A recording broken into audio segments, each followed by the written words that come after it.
Hello students, I guess सब लोग prepare कर रहे होंगे राइट फॉर ये examination.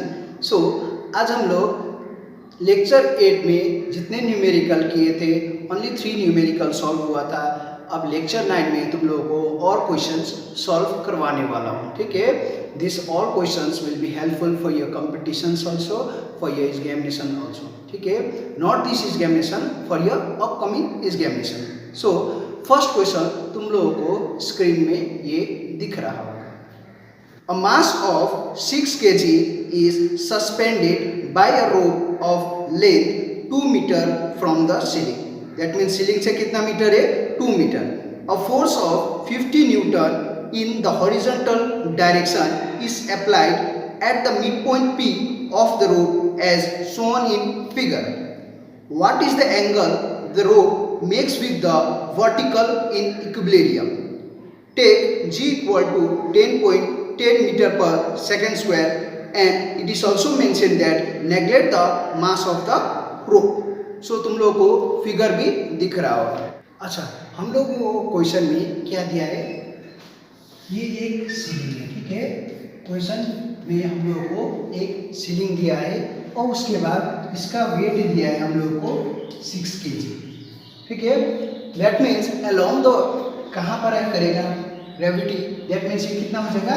6 into g. That means m into g होता है। तो इसका वेट हो जाएगा हम लोग का 60, ठीक है कि नहीं। इसको क्या लिखेंगे हम लोग? KG metre per second square, ठीक है। क्योंकि मास का क्या होता है? जी। मास का केजी और जी का क्या होता है? Metre per second square. कितना से मल्टीप्लाई किया? 10 मीटर पर सेकेंड से। अब उसके बाद हम लोगों को ये रोप दिया है, इसके साथ वर्टिकल के साथ एक एंगल बनाया है, कितना? थीटा। इसका हम लोग ने एज्यूम किया है, जो स्ट्रिंग है उसका कितना दिया हम लोगों को? T1 दिया गया है। और उसके बाद यहाँ पर हम लोगों को अलोंग एक्स एक्सिस जो फोर्स एक्ट कर रहा है वो कितना दिया हम लोग को? 50 न्यूटन। हो गया।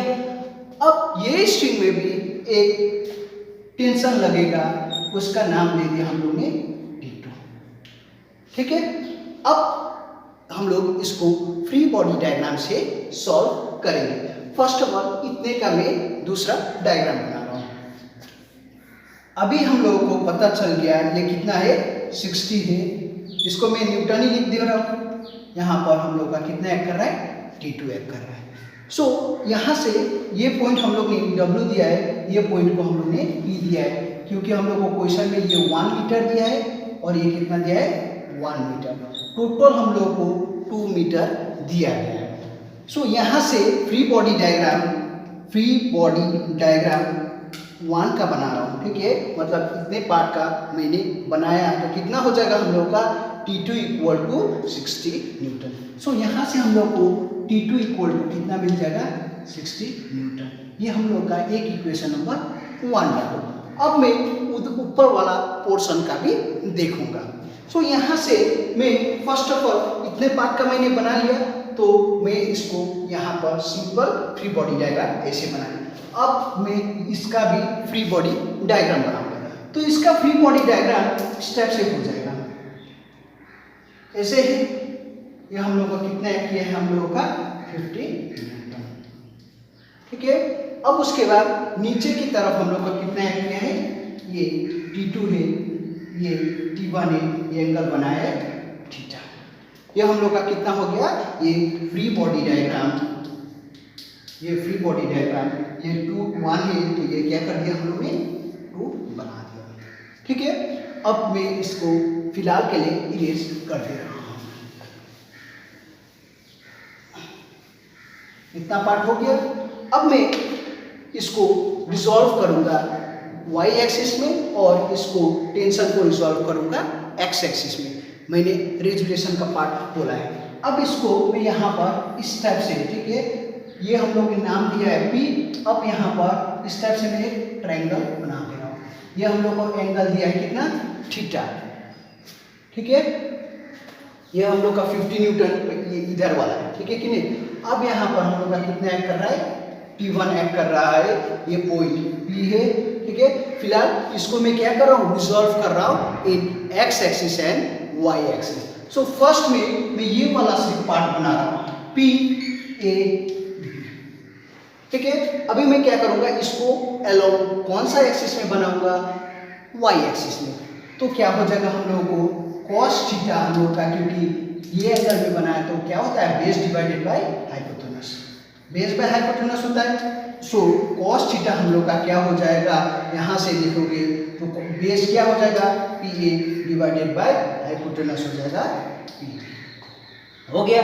अब यहाँ से मैं डालूंगा तो पी ए हम लोग का हो जाएगा P B cos theta. P B हम लोगों को पता है कितना है, T1 cos थीटा। सो ये वाला पार्ट में रिजॉल्व करके हम लोग ने लिख दिया T1 cos थीटा। अब इसी को मैं अलोंग x एक्सिस में भी लिखना पड़ेगा, तो इसको ऐसे से डॉटेड बना, ये पोर्शन पहले नोट कर लो।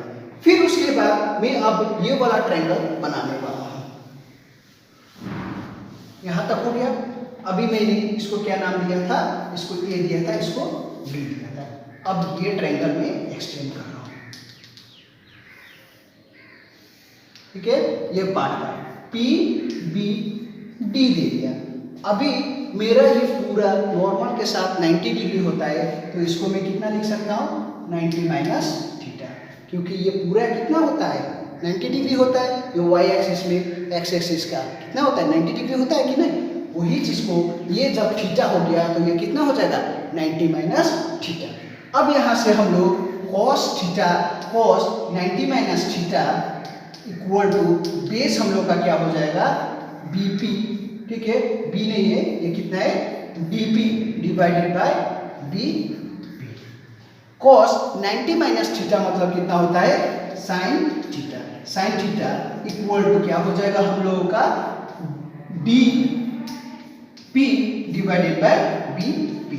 सो यहाँ से हम लोगों को पता चल जाएगा, ये वाला तो हम लोगों को पता है कितना दिया है, हम लोगों को T1 दिया है। सो यहाँ से हम लोगों को क्या हो जाएगा, BP इक्वल टू ये वाला पार्ट में भी मिल जाएगा, तो BP हम लोगों को पता है T1 sin थीटा। सो ये वाला पोर्शन हम लोग का कितना हो जाएगा, T1 sin theta. That means जो टेंशन है वो x एक्सिस में भी, x एक्सिस में हम लोग को T1 sin थीटा आ रहा है, तो y एक्सिस में हम लोग का कितना आया, T1 cos थीटा। ऐसा क्यों कर रहे हैं, क्योंकि हम लोगों को क्या फाइंड करना है, एंगल थीटा, जो कि किसके साथ रिजॉल्व कर रहा है, विद द वर्टिकल। सो यहाँ से हम लोगों को ये इक्वेशन नंबर 1 आ गया था, क्योंकि T2 इक्वल टू क्या हो गया था, दोनों इक्वल एंड अपोजिट रिएक्शन होना चाहिए, ठीक है। वही चीज तो है इक्विलिब्रियम, क्योंकि समेशन क्या होना चाहिए, 0 होना चाहिए। पॉजिटिव है तो ये नेगेटिव हो गया, क्या हो गया, 0 हुआ कि नहीं। वही चीज को यहाँ भी हम लोग लिखेंगे, तो ये हम लोग का T1 sin, अभी x एक्सिस में देखोगे तो ये T1 sin थीटा है, इसके बराबर हो जाएगा 50 के।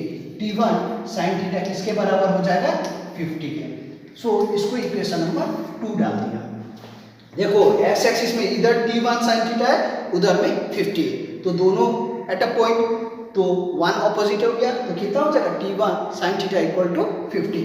अब इसके लिए देखूंगा तो यहाँ पर हम लोग का क्या हो जाएगा, T1 cos थीटा। ये हम लोग ने किस एक्सिस के अलोंग देखा, अलोंग x एक्सिस में देखा। अब अलोंग y एक्सिस में देखेंगे तो हम लोगों को क्या पता चलेगा, T1 cos थीटा है, रिजॉल्व करके लिख लिया, इसके बराबर हो जा रहा है हम लोग का T2 का। ये हम लोग ने इक्वेशन नंबर 3 ले लिया। अब हम लोग को पता है T2 मतलब कितना होता है, 60। सो T1 cos थीटा हम लोग को कितना दिया है, 60, ठीक है। अब ये दोनों इक्वेशन से मैं क्या फाइंड कर सकता हूँ, मेरा थीटा। डिवाइडिंग इक्वेशन नंबर, इसको मैंने 4 मान लिया, ठीक है। इक्वेशन नंबर कौन कौन सा करूंगा, 4, 3, 2 एंड 4। सो यहाँ से मेरा फाइनल कंक्लूजन मिल जाएगा। ये दोनों को मैं डिवाइड करूंगा तो क्या हो जाएगा हम लोगों का, T1 sin theta divided by T1 cos theta equal to कितना हो जाएगा हम लोग को, ये कितना दिया है, 50 डिवाइडेड बाय 60। सो यहाँ से T1 क्या हो जाएगा हम लोग का, कट जाएगा, और sin theta by cos theta मतलब कितना होता है, tan थीटा होता है। टेन थीटा हम लोग का कितना आ जाएगा, 0 0 भी कट गया, 5 डिवाइडेड बाय 6। हम लोग को फाइनली आंसर में क्या चाहिए, ओनली थीटा चाहिए। तो थीटा हम लोग का कितना हो जाएगा, tan इनवर्स ऑफ, क्योंकि उल्टा हो जाएगा तो tan इनवर्स ऑफ 5/6। हम लोगों को फाइनली एंगल चाहिए था कितना, थीटा y एक्सिस में कितना बन रहा था, कितना बनेगा हम लोगों का, tan inverse of 5/6। So this is our procedure for question number 1। Question number 1 कर लिया। अब हम लोग क्वेश्चन नंबर 2 के टुवर्ड्स अप्रोच कर रहे हैं, ठीक है, जो कि तुम लोगों को स्क्रीन में दिख रहा होगा। Figure shows the position time graph of a particle of mass 4 kg। Find the impulse at t equal to 0 second and t equal to 5 second. The motion may be considered one dimensional. हम लोगों को question में find करना है impulse, ठीक है। उसके लिए हम लोगों को एक ग्राफ दिया हुआ है, इस टाइप का ग्राफ दिया है, x और t का ग्राफ दिया है। देखोगे तो वो ग्राफ में यहाँ से ऐसे करके इस टाइप का मूवमेंट दिया है, ठीक है। अब ये हम लोग का दिया है 3 मीटर पर, यहाँ से हम लोग का O पॉइंट है, ठीक है, ये A है, ये B है, ये C है, या ये पॉइंट में हम लोगों को t इक्वल टू 5 सेकेंड दिया है। ये हम लोग का क्या हो जाएगा, t ग्रेटर देन 5 सेकेंड हो जाएगा, ये t लेस देन 5 सेकेंड हो जाएगा, और ये t लेस देन 0 हो जाएगा। अब हम लोग impulse at t equal to 0 के लिए देखेंगे। Impulse at t equal to 0 के लिए देखेंगे। First before t less than 0, फिर उसके बाद आफ्टर का भी देख के, क्योंकि हम लोगों को जब भी इम्पल्स फाइंड करना है फाइनल माइनस इनिशियल का भी बात आता है, किसका, मोमेंटम का। तो इसीलिए मैंने यहाँ पर किसके लिए लिखा, बिफोर t इक्वल टू 0। उस समय the particle is at rest, the particle इसमें है is at rest, particle rest में है। एंड आफ्टर t कितना, t ग्रेटर देन 0 के लिए देख रहा है, ठीक है, या फिर after t equal to 0 seconds के लिए देखिए, after t equal to 0 seconds के लिए देखेंगे। तो after t equal to 0 seconds के लिए देखेंगे तो वो मूव कर रहा है, it is moving with constant velocity of, कितना से मूव कर रहा है, कांस्टेंट वेलोसिटी होगा। ये हम लोग का फाइनल हो जाएगा। तो यहाँ से हम लोग निकाल सकते हैं डिस्टेंस पर यूनिट टाइम। तो यहाँ से हम लोगों को मिल जाएगा 0.6 मीटर पर सेकेंड। ये हम लोगों को क्या मिला, कांस्टेंट वेलोसिटी। कब, जब after t equal to 0 second, मतलब t 0 सेकेंड के बाद का बात कर रहा है। ये हम लोग का बिफोर में क्या है, रेस्ट में है। बिफोर जब रेस्ट में है तो u क्या हो गया, हम लोग को 0 हो गया। फाइन। अब हम लोग फाइंड करेंगे impulse at t equal to 0। So हम लोग ने यहाँ से कंक्लूड कर लिया कि u हम लोगों को 0 दिया है और v हम लोग ने यहाँ पर कांस्टेंट वेलोसिटी के साथ मूवमेंट कर रहा है, that is 0.6 metre per second के साथ मूवमेंट कर रहा है। अब हम लोग इम्पल्स फाइंड करेंगे। इम्पल्स हम लोग का कितना हो जाता है, m into v minus u। ये हम लोग को फॉर्मूला पता है।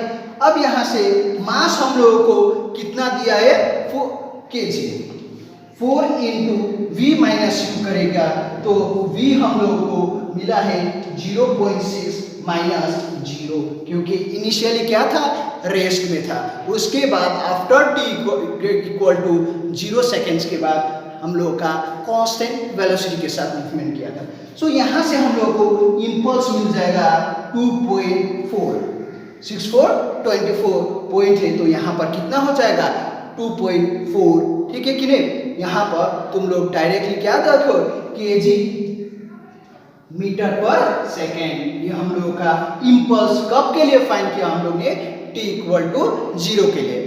क्वेश्चन में पर हम लोगों को t इक्वल टू 5 के लिए भी सेकेंड पार्ट में फाइंड करने के लिए बोला गया है। सो इम्पल्स एट, अभी ये हम लोग किसके लिए हो गया, t इक्वल टू 0 के लिए हो गया।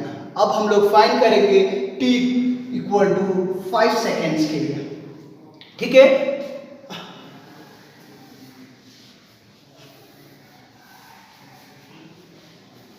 सेम तरीका है। अब देखो तो बिफोर में उस समय यहाँ पर t इक्वल टू, बिफोर में देखोगे तो वो मूव कर रहा है कांस्टेंट वेलोसिटी के साथ। बिफोर t, ठीक है, लेस देन 5 सेकेंड में क्या हो रहा है यहाँ पर देखोगे तो it is moving with a constant velocity. Constant velocity that means it is an initial velocity of 0.6 metre per second. जैसे ये निकाला था वैसे ही क्या लिख लेंगे, 3 डिवाइडेड बाय 5। अब हम लोगों को आएगा आफ्टर t ग्रेटर देन 5 या फिर t इक्वल टू 5। तो यहाँ पर देखोगे तो ये क्या है, कांस्टेंट में, ठीक है। यहाँ पर क्या दिखेगे, सिमिलर में है, तो क्या हो जाएगा हम लोगों का फाइनल वाला हो जाएगा 0। फिर हम लोग क्या कर सकते हैं, आराम से इम्पल्स फाइंड कर सकते हैं। इम्पल्स हम लोगों को फिर से हो जाएगा m इंटू वी माइनस 0। यहाँ पर हम लोगों को पता है 4 इंटू वी हम लोगों को दिया है 0 माइनस u दिया है 0.6। सो यहाँ से हम लोग कैलकुलेट करेंगे तो कितना आ जाएगा हम लोग का minus 2.4 kg metre per second. For कितना के लिए मिल गया हम लोग को, impulse at t equal to 5 second के लिए मिल गया। अभी हम लोग ने क्वेश्चन नंबर 2 का भी सॉल्यूशन कर लिया। अब हम लोग क्वेश्चन नंबर 3 करने वाले हैं, जो तुम लोगों को स्क्रीन में दिख रहा होगा।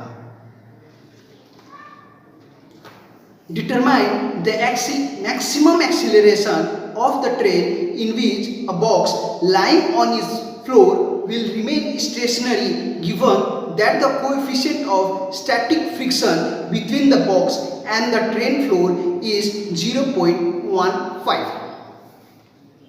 अच्छा, हम लोगों को क्वेश्चन में मैक्सिमम एक्सीलरेशन फाइंड करना है, ठीक है।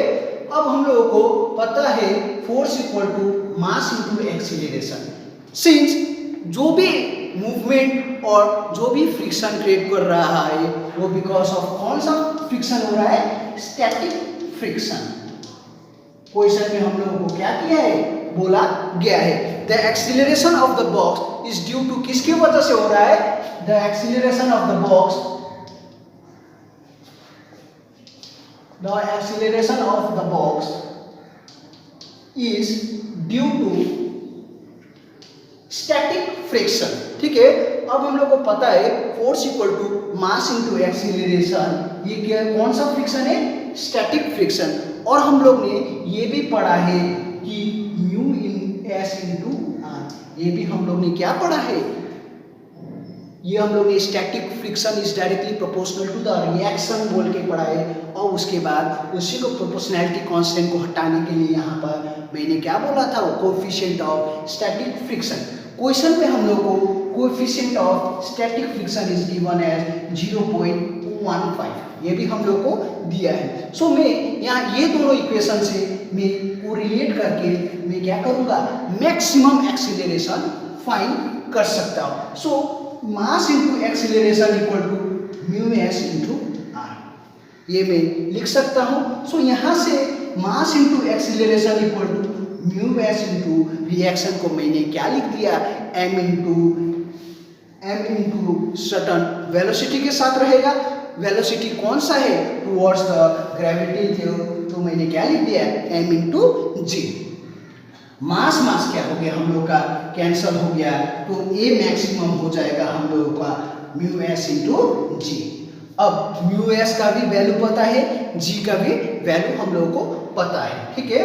तो म्यू एस हम लोगों को दिया है 0.15 इंटू जी का वैल्यू डाल दोगे, जी का वैल्यू 10 मीटर पर सेकेंड डालोगे तो हम लोग को फाइनली ए मैक्स आ जाएगा हम लोग को 1.5 metre per second square. So this is the maximum क्या है एक्सीलरेशन, ठीक है कि नहीं, जो कि हम लोगों को क्वेश्चन में फाइंड करने के लिए बोला गया था। सो अच्छे से नोट कर लेना, कुछ भी डाउट हो तो मुझसे कॉल करके पूछ सकता है या फिर लाइव क्लास में मैं रिपीट कर दूंगा, एटलीस्ट गिव अ मैसेज।